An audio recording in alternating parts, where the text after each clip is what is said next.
नमः संस्कृताय मित्रों। आज हम आपको केबीएस और एनवीएस की यानी केंद्रीय विद्यालय संगठन और आपका नवोदय विद्यालय समिति, इन दो विद्यालयों की जो वैकेंसी आपकी टीजीटी 3 पदों की निकली हुई है। टीजीटी और टीजीटी के लिए और पीजीटी के लिए और पीआरटी, ठीक है। इन 3 पदों के लिए जो वैकेंसी निकली हुई है, तो इनके हम आपको क्या आपके पास योग्यता होनी चाहिए और क्या आपका सिलेबस होगा, कैसे आप तैयारी करेंगे, इसका सिलेक्शन प्रोसेस कैसा रहेगा, क्योंकि इसमें इंटरव्यू भी होता है और आपको इंटरव्यू से डरना नहीं है। संपूर्ण जानकारी बताऊंगा और कम शब्दों में बताऊंगा। ये मान लीजिए कि इस वीडियो को देखने के बाद आपका कोई भी प्रश्न बचेगा नहीं। तो चलिए थोड़ा सा हमें आप 5 मिनट का समय दे दीजिए, इसमें आपकी पूरी जानकारी हो जाएगी। तो पहले मैं आपको बता देता हूं कि ये जो आपका फॉर्म है वो 14 नवंबर से ही स्टार्ट हो गए हैं। यानी कि आप जो है आज 15 नवंबर है, यानी 14 तारीख से आप फॉर्म भर सकते हैं और ये 4 दिसंबर तक आप फॉर्म भर सकते हैं। प्रमुख जानकारी ये रही। फीस कितनी लगेगी तो मैं आपको फीस भी बता देता हूँ, चलो यहीं पर। यानी कि 2000 आपकी फॉर्म की फीस लगेगी, एक लंबी खासी फीस है। अब मैं आपको देखिए, कई ये वैकेंसी निकली हुई हैं, चाहे आपका ये असिस्टेंट कमिश्नर ये जो आपका है यानी एनबीएस में प्रिंसिपल का निकला हुआ है, वाइस प्रिंसिपल, तो इनके बारे में हम बात नहीं करेंगे। केवल हम आपके जो टीचर के सब्जेक्ट है यानी टीजीटी और पीजीटी पीआईटी, जैसा कि हमने बताया, 3 पर हम बात करेंगे।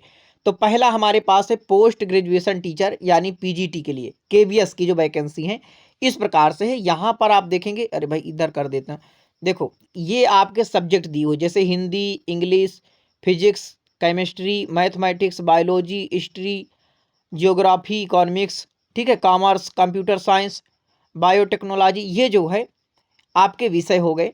और यहाँ पर ये जनरल के ईडब्ल्यूएस कैटेगरी वाइज आपके जो है वैकेंसी बटी हुई है।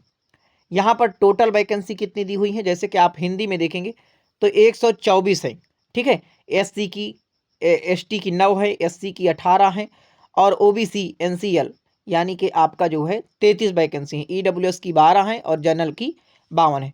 इस प्रकार से सभी यानी कि सभी कैटेगरी की और आपके सभी विषयों की ये वैकेंसी हो गई। तो ये रहा पीजीटी का, ठीक है।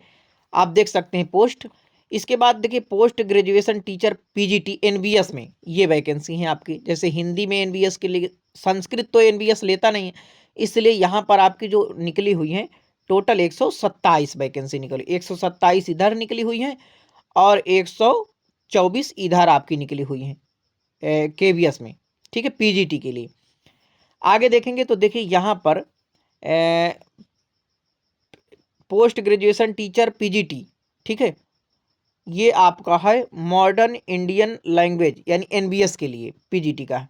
तो यहाँ पर कोई जो है देख सकते हैं आपका, यानी कि ये जो अगर आप तमिल, तेलुगु, उर्दू या बांग्ला, इनमें से मणिपुरी, इनमें से कोई भाषा का जानकार हैं तो आप इन पर जो है अपना डाल देंगे।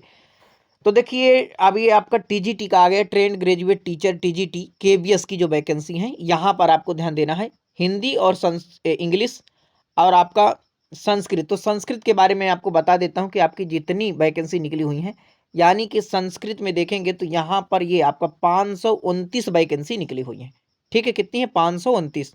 यहाँ तक ये महत्वपूर्ण बातें रही। अब मैं एक पेज पर जो भी संपूर्ण जानकारी लिखा हूँ वो मैं आपको दिखाता हूँ ताकि कम शब्दों में आपको बता पाऊँ। प्यारे मित्रों, वो पीडीएफ बहुत बड़ी थी, यानी कि आपकी 52 पेज की। थोड़ा सा मैं इसे बड़ा कर देता हूँ। कितने नंबर की थी? 52 पेज की थी। उसे पढ़ना, पूरा बताना आपको थोड़ा ज़्यादा उसमें समय लग रहा था, इसलिए मैं अपना एक पेज पर इसको लिख करके आपके सामने संपूर्ण बातें जो है रख रहा हूँ। देखिए कुल पद कितने हैं, तो 14,967 पद आपके हो जाएंगे, ठीक है। आवेदन करेंगे तो देखिए 14 तारीख से आवेदन करेंगे, वहाँ 4 तारीख तक आप आवेदन कर पाएंगे। आवेदन शुल्क कितनी लगेगी? 2000 लगेगी। तो आवेदन शुल्क 2000 होगी। अब देखिए योग्यता देख लीजिए।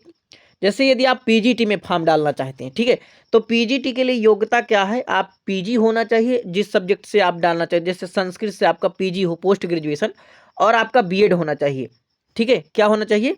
आपका बीएड।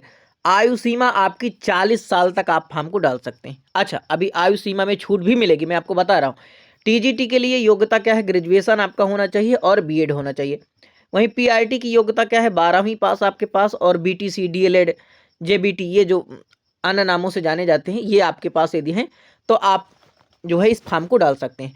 अब यहाँ पर देखिए सी टेट पेपर आपको 1 पास होना पड़ेगा, और जो यदि आप टीजीटी में डालते हैं तो सी टेट पेपर 2 यदि पास है तो ही आप फॉर्म भर दीजिए, ठीक है।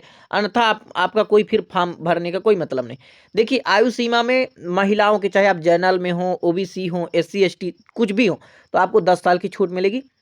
यहीं यदि आप एससी एसटी हैं तो 5 साल की छूट मिलेगी, और ओबीसी को 3 साल की छूट भी मिलती है। परीक्षा पैटर्न की भी मैं आपको बात बता देता हूं। तो देखिए यहाँ पर 3 पेपर होंगे, एक तरह से समझ लो कैसे। एक पेपर आपका होगा केवल क्वालिफाई पेपर, क्या क्या सिलेबस है वो भी मैं आपको बता रहा हूं। और दूसरा पेपर आपका विषय, यानी कि विषय से जो भी आप जैसे संस्कृत विषय को चुनते हैं, हिंदी विषय चुनते हैं, तो उसके 60 एमसीक्यू यानी कि बहुविकल्पी प्रश्न पूछे जाएंगे, और 10 प्रश्न आपके लिखित के प्रश्न पूछे जाएंगे, ठीक है, उसमें आपको लिखना होगा। और इसके बाद तीसरा पेपर आपका है इंटरव्यू। तो यानी इस प्रकार से रखेंगे, तो पहला पेपर, दूसरा और इंटरव्यू आपका तीसरा पेपर हो गया। तो पीआरटी, टीजीटी, पीजीटी तीनों जगह पर आपका ये इंटरव्यू हो जाएगा। आगे चलते हैं तो सिलेबस की बात कर लेते हैं, क्योंकि आपको पढ़ना क्या है। देखिए जो पहला पेपर होगा, ध्यान रखना, जो पहला पेपर होगा वो टीजीटी और पीजीटी और पीआरटी तीनों को यही पेपर मिलेगा। रीजनिंग देना पड़ेगा, गणित, कंप्यूटर, जीके करंट और अंग्रेजी, और जो भाषा आप चुनेंगे, ये अंग्रेजी सबके लिए है। और यहाँ पर जो आप भाषा चुनेंगे, जैसे आपने तमिल, तेलुगु या हिंदी, या जो भाषा आप चुनेंगे वो भाषा आप यहाँ तो ज़्यादातर हिंदी चयन करेंगे, क्योंकि हिंदी प्रदेश वाले। तो ये आप जो है 10 प्रश्न यहाँ से पूछे जाएंगे, ठीक है। तो कुल मिलाकर के ये आपका जो पहला पेपर है, विद्यार्थियों ध्यान रखना, पहला पेपर है, तो ये केवल आपका क्वालिफाई पेपर है। इससे आपको दूसरे पेपर में जो आपका विषय है उसमें बैठने के लिए मौका मिलेगा। तो यहाँ पर देख सकते हैं कि 20 रीजनिंग के 20 क्वेश्चन पूछे जाएंगे 60 नंबर के, यानी एक प्रश्न 3 नंबर का है, ठीक है। एक प्रश्न कितने नंबर का है? 3 नंबर का है। आगे चलते हैं तो देखिए यहाँ पर कुल प्रश्न कितने हैं, तो आपके 100 हो जाएंगे, क्योंकि 5 विषय, और कुल नंबर कितने हैं? 300 हो जाएंगे। प्रत्येक प्रश्न 3 नंबर का है, और 1/3 का नकारात्मक अंकन भी है। पेपर में समय कितना मिलता है? तो 2 घंटा का आपको समय मिलेगा ये पेपर करने के लिए, ठीक है। कितने कितने घंटे का? 2 घंटे का।